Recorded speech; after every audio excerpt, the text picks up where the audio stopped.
A gente queria que você contasse quem é a Júlia Braga por trás de todo esse trabalho, dos livros publicados, dos 10 milhões de leituras. Quem é você ali na sua casinha, pensando, idealizando as suas histórias?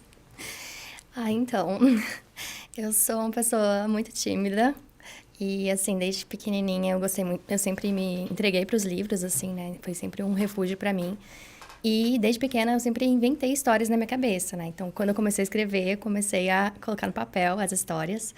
E, e assim, na minha casa parece que, assim, não me sinto muito escritora. Porque, assim, tô lá com meus bichinhos, eu tenho uma cachorrinha e um gatinho que moram comigo.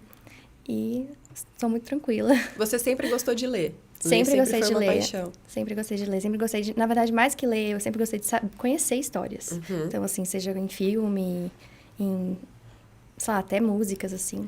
Eu sempre gostei disso. Uhum. Porque eu tenho TDAH, então ler é um pouquinho complicado. Ah, entendi. Mas, como eu gostava muito de conhecer história, aí eu conseguia ficar parada pra ler a história. Então, é mais ou menos isso. Entendi. E aí, como que esse amor por ler ou por conhecer histórias te motivou a produzir suas próprias histórias? Como foi esse clique de eu amo tanto que eu preciso também contar as histórias que estão na minha cabeça? Então, eu não lembro, porque faz muito tempo. Não lembro como foi, eu só lembro que eu escrevia e era muito ruim. Quando eu tinha 11 anos, o primeiro livro que eu escrevi sem imagem, né? Chamava Minha Vida é um Inferno. A minha vida não era um inferno. A minha vida não era um inferno, eu não sei de onde eu inventei isso. Mas era um livro super dramático, com coisas assim... Nossa, eu nem lembro o que era, mas hoje em dia ele tá num disquete. Que é...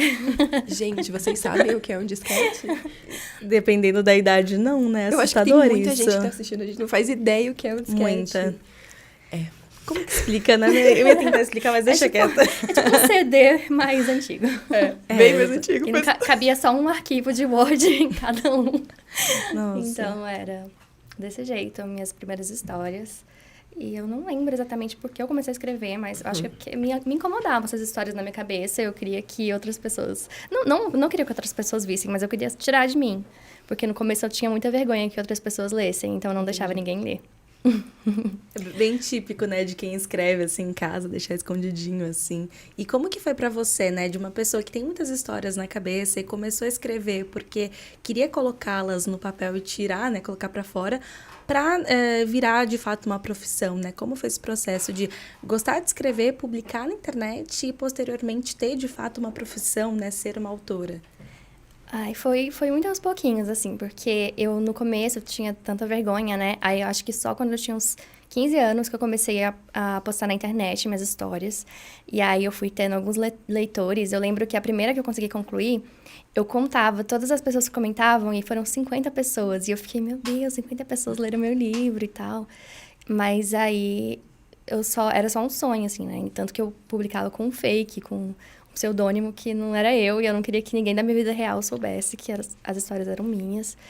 E aí, mais ou menos em 2015, eu comecei a publicar numa plataforma que tinha mais visibilidade, e eu comecei a ter muitos leitores. E aí eu comecei a pensar, nossa, será que eu consigo ser igual uma pessoa que publica um livro numa editora? E aí, só aí começou a surgir realmente o plano, não o plano, mas tipo, o sonho de ter um livro publicado. Quando você começou a publicar em 2015 nessa plataforma, você já usava seu nome ou ainda era um pseudônimo? Por alguns meses eu usei um pseudônimo. Mas aí, e nessa época eu não tinha nenhum leitor, assim, era 0 leitores mesmo, porque a gente conseguia ver quantidade de visualização, que até eu mesma conseguia aumentar essa quantidade, né, tipo, indo várias vezes no livro. E as estrelinhas que davam por capítulo. E não tinha nenhuma estrela. Eu fiquei vários meses postando pra ninguém, assim, e foi muito difícil. Eu ficava assim, vou desistir, não vou postar mais, ninguém quer ler. Mas aí eu não desisti e deu certo. Legal. Daí você trocou seu nome, colocou seu nome. Coloquei meu nome. E aí você começou a ver as pessoas te conhecerem, comentando o que a Júlia estava escrevendo. Sim, mas aí eu não deixava, assim, eu não contava pra ninguém, assim, da minha vida real, digo vida real, assim, no caso, sei lá, as pessoas da minha faculdade, meus pais, eu não contava. E aí um dia meu irmão descobriu e ele contou pros meus pais. Nossa! E aí meus pais, eles são 2 jornalistas, né? Eles sempre incentivaram a leitura, até a escrita. Só que quando eu era pequena, eu escrevia com texto, assim, dava pra minha mãe ler, minha mãe não falava assim, ai, tá ótimo. Ela ficava assim, tá errado isso, tá errado isso. E aí ela, tipo assim, tentando corrigir. E aí eu não conseguia. E eu ficava, não quero que ela leia nada, porque ela vai falar tudo que tá errado e eu não quero. Aí eu não deixava ela ler. Daí quando eles descobriram, eu falei, não leiam. E eles foram e começaram a ler. E aí, depois eles pararam de ler. E hoje em dia, eu tive que, quando publicou o livro, eu falei, agora vocês podem ler, que o livro já foi mexido, trabalhado por várias pessoas e tal. E aí, eles não leram, acredita?